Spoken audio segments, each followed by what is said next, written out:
नमस्कार, जय जगन्नाथ।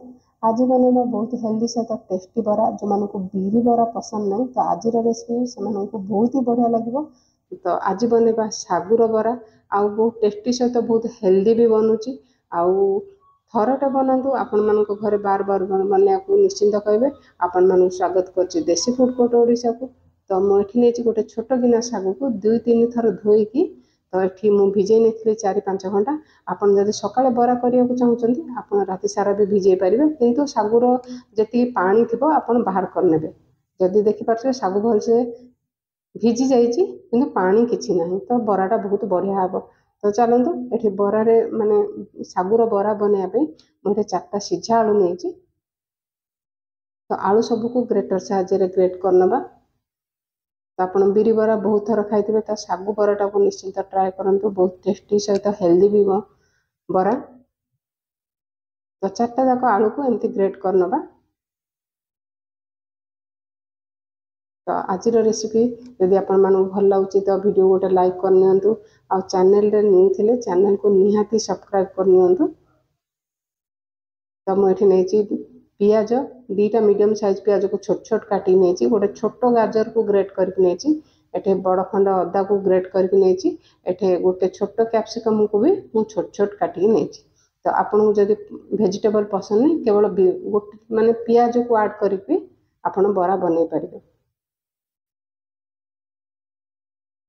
तो जेहेतु सागु भी हेल्दी आम वेजिटेबल भी पकेले बराटार टेस्ट भी बहुत बढ़िया आसो। ये मुझे कटा धनिया पत्र आउ 4-5टा कंचा लंका को छोट छोट काटिक नौ। आ जदि आपण मैंने पिला बनाऊँ कंचा लंकार क्वांटिटी टे कम करेंगे। ये नहीं गोटे चमच जीरा आ कि भुसुंगा पत्र देती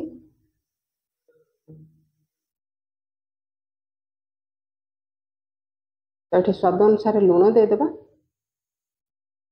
तो प्रथम कम दिंतु तापर टेस्ट करके आपन जदि कमी थी आपन बढ़े पारे किंतु अधिका लुणी होगले आम कमे पारानी। तो प्रथम कम लुण दिंतु टेस्ट करके पछे ऐड करेंगे।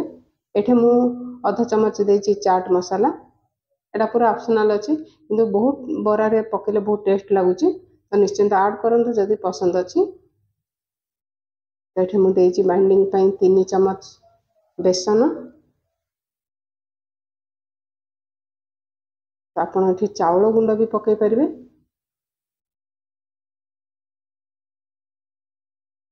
ये 2 चमच देती कॉर्नफ्लोर।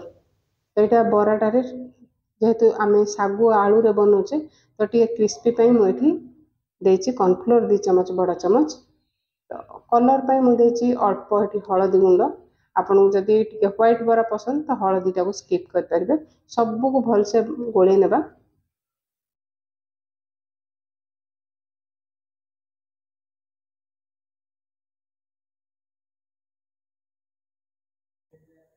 तो आपन रेसिपीटा केमती बनई सारिकी केमती आपन रेसिपी बनईला निश्चित कमेंट बॉक्स रे गोटे कमेंट करेंगे। तो मुझे हाथ भलसे धोई नहीं। तो आपण हिसाब रे छोट बड़ आपण बरार साइज आपण छोट बड़ करेंगे।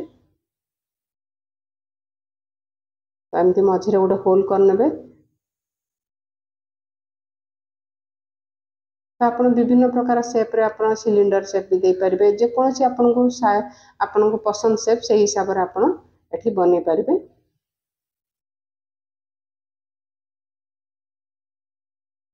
ये गोटे मु बन देखु। तो मुझे सबूक बरा साइज रि बनैबी मुझे देखापी एमती साइज माने सेप जब पसंद आप बन पारे।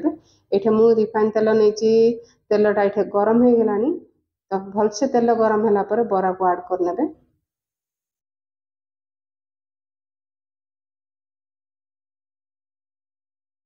ये 1 मिनिट छाड़देबा।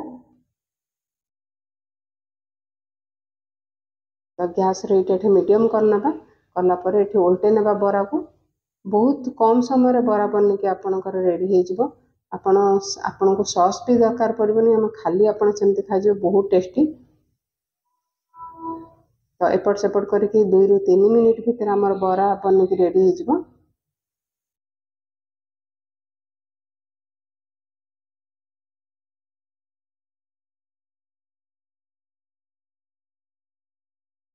तो देखिए बहुत सुंदर कलर भी आसीगला।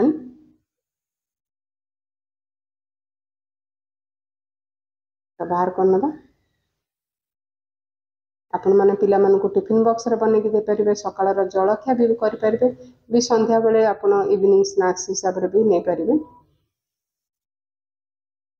हाँ एटा जो बने के लिए एठी ऐड करनी छी तो देखि पते एटा टिके बहुत क्रिस्पी है छी तो एठी बाहर कर नेली